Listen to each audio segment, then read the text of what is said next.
Hi there, my name is Yasmin and I'm a tutor here at Tutor Impact. Now today we are going to be looking at some of the top UK universities. So that's just some of the top universities that are located in England, Scotland, Wales and Northern Ireland. So we're now going to look at what some of those universities might be. So these two tables are taken from the Guardian and the University League tables in the Complete University Guide. These are the 22 rankings, but they change every year. So this is just this year's snapshot of some of the top universities in the UK. So as you can see, the universities on both lists are actually all the same. They're just in a different order. And it's also interesting to see on the Guardian's one on the left here, that some of the universities have moved up or down just at the start of this year. So for example, last year, Oxford and Cambridge are the other way around, and this does vary year on year. Now you see the sort of top end of the leaderboards here. You've got around the same top 5 universities. Oxford and Cambridge are both at the top. And then you have LSE, London School of Economics, St Andrews and Durham and Imperial all around that top 5 positions. Now, the rest of the universities such as Loughborough, UCL, Warwick, Bath, etc. They're all still on the top 10. They're just sort of mixed around farther down. What the aim of this sort of lesson is to sort of give you a brief insight into the history of these universities and some brief facts about them. It's not meant to completely tell you where you should apply to, but it might give you some sort of interest that you can do further research from. So the first university that we're going to be discussing is the University of Cambridge. Now, the reason this one is first is because this is actually the university I went to, so I'm a bit biased about this one. But it is obviously ranked second on the top 10 this year. So the University of Cambridge is a collegiate university in Cambridge, which is in Cambridgeshire in the United Kingdom. What collegiate means is basically there is loads of colleges within the university that we will go on to talk about later on.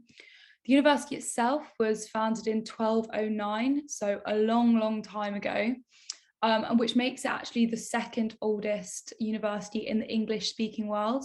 I think that's the 4th oldest overall in the whole world. So it's the second oldest English-speaking one and the 4th oldest worldwide. The university actually grew out of an association of scholars who left the University of Oxford, which we'll discuss next, after they had a dispute with the townspeople. And then the two English ancient universities, so Oxford and Cambridge, they share many common features and they're often jointly referred to as Oxbridge. So Cambridge and Oxford are usually called Oxbridge when they are spoken about together. Now, Cambridge is, as we said before, is often ranked one of the most prestigious universities in the world.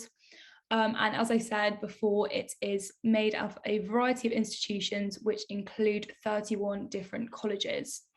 So when it comes to colleges, all students in the whole university belong to one of these colleges. And depending on that specific college, students often live in that college's accommodation for the duration of their degree. Colleges also organise things such as the students' supervisions, which are small teaching groups of around 1 and 3 students, which really offers a great opportunity for students to discuss their lectures and reading content with leading academics. Oxford has a similar system that we'll speak about shortly. Now, Cambridge has also educated many notable alumni, and that includes eminent mathematicians, scientists, politicians, lawyers, philosophers, writers, and actors. So it has quite a lot of famous people who have studied there. Now, in terms of colleges, I'll just show you briefly the college that I went to. So this is Emmanuel College. And as I said before, every student is sort of allocated one of these colleges. And this is the one that I went to. It's a really lovely place and it is found quite central in Cambridge. I think it was founded in 1584.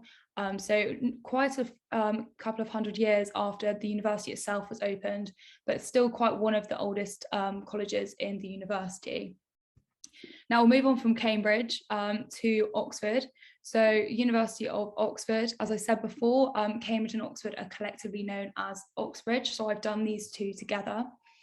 Similarly to Cambridge, Oxford is also a collegiate university in Oxford, in Oxfordshire, which again is also in England.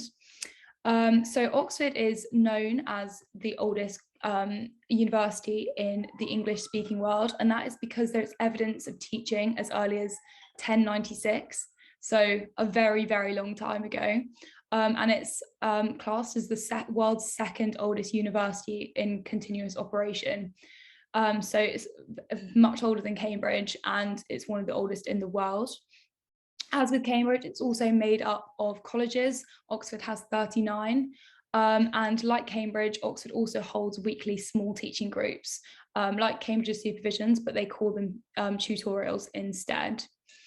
Oxford also operates the world's oldest university museum, as well as it has the largest university press in the world. And it also has the largest academic library system nationwide. So it has a lot of important institutions within it. As with Cambridge, Oxford has also educated a wide range of notable alumni, including 28 prime ministers of the United Kingdom and many heads of state and government around the world. So it's quite similar to Cambridge in many ways. There's some slight differences. It's a bit older, but it has quite a similar setup. Now, the next university on this list is the University of St Andrews. So St Andrews is also a public university, and it is actually found in Scotland, in St Andrews. So this is, I think, the only university on this list that we're discussing today that is from Scotland. It's the oldest of the 4 ancient universities of Scotland, and following Oxford and Cambridge, which you've just spoken about, it's actually the 3rd oldest university in the English-speaking world.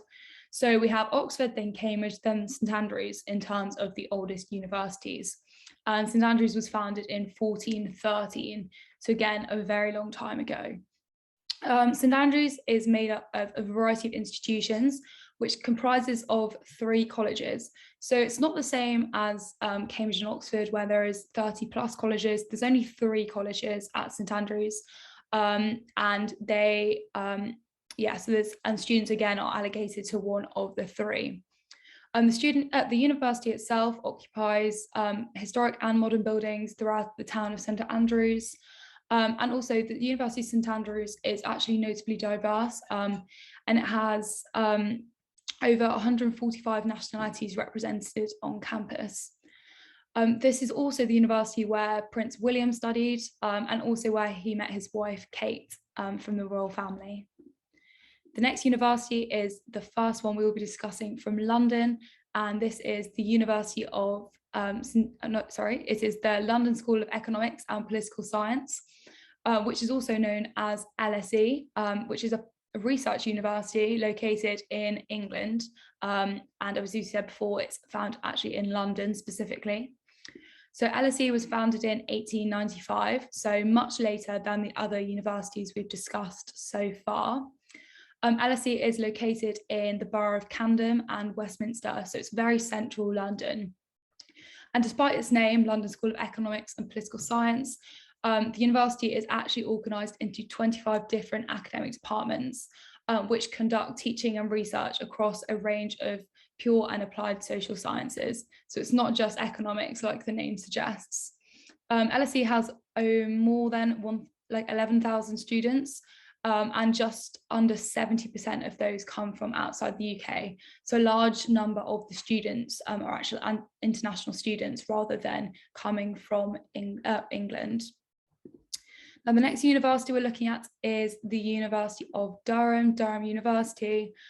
Durham is also a collegiate research university in Durham, so it's much further north than the other English universities we've looked at so far. And that was established in 1832. So again, it's much later than the first 3 universities we looked at, with Cambridge University, Oxford, and St Andrews. It was the first recognised university to open in England for more than 600 years after Oxford and Cambridge. And so it's described as the third oldest university in England. So obviously not the United Kingdom, because we have St Andrews as well, but in terms of in England specifically, it is the third oldest. As a collegiate university, it has similar features to Cambridge and Oxford, and most of its functions are divided between academic departments in the university and its 17 colleges. So there's 17 different colleges in Durham University. Durham itself also comprises a UNESCO World Heritage Site, which is a protected site, and that consists of Durham Cathedral, Durham Castle, and all of the buildings located between them. A World Heritage Site is, just in case you didn't know what this is a landmark area with legal protection by an international convention administered by the United Nations Educational, Scientific and Cultural Association, which is known as UNESCO. World Heritage Sites are designated by UNESCO for having cultural, historical, scientific or other form of significance. So the centre of Durham is that sort of site. Now, the next university we are looking at is the University of Warwick. And the University of Warwick is also a research university on the outskirts of Coventry, between the West Midlands and Warwickshire in England. So very much the West Midlands area of England. The university was founded in 1965, so that was only just over 40 years ago, and that was part of a government initiative to expand higher education. The University of Warwick is organised into 3 faculties, and they are arts, science, engineering and medicine and social studies, within which there are actually 32 departments. So there are quite a few departments despite the initial 3-way division. So the next university we'll be looking at is Imperial College London, which, as the name suggests, is another university found in London. So legally, Imperial is actually called the Imperial College of Science, Technology and Medicine, and is another public research university in London. Unlike LSE, which we looked at before, and which we discusses all disciplines, Imperial is different from this, as it only focuses on science, technology, medicine and business. So it only focuses exclusively on science, technology, medicine and business. So it doesn't offer all of the other subjects that, that LSE does. Now, the main campus is actually located in South Kensington, and there is also an innovation campus in White City. So it's much more to the west of London as opposed to LSE, which is more central London, as we discussed before. Now, the next university on the list here is Bath University. So the University of Bath is located in Bath in Somerset, in the United Kingdom, and opened in 1966, along with a number of institutions following a report called the Robbins Report. The university's major academic strengths have been engineering, the physical sciences, mathematics and technology. And today, the university is actually also strong in management, humanities, architecture and the social sciences. So it's really developed in the last sort of 50 years or so. And then moving on to the final London university, the University College London, which operates as UCL, is a major university located in London. Again, it's the 3rd London university we've looked at. It's actually the 2nd largest university in the United Kingdom by total enrolment, and it's actually the largest university in the United Kingdom by postgraduate enrolment, so students doing their masters or PhDs. UCL has its main campus in Bloomsbury, so the area of central London again, but it also has a number of institutions and teaching hospitals elsewhere in central London. So as with LSE, it's all in the sort of centre of London. It was actually established in 1826, and that means it is actually the first university institution to be established in London. So it's much older than LSE and Imperial. It was also the first English university to be entirely secular, which means it admitted students regardless of their religion. So it was actually the first university to do that. So the last university we're going to be looking at today is Loughborough University, and that is a university that's located in the market town of Loughborough, which is in Leicestershire of England. It's been open since 1966, which again is the same sort of time as Bath University. It's also quite well known for having a lot of talented sporting teams. Now, I hope that has given you a good insight into some of the top universities in the UK.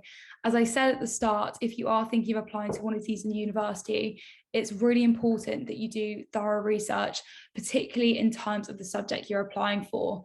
As I've briefly mentioned, to do with some of the universities here, some of these universities excel at certain areas and others excel in different areas. So they may not always be the perfect fit. There's a lot of information online, and you can also join talks and open days with the universities to find out more. But I hope this has been helpful, and enjoy the rest of your day. Thank you.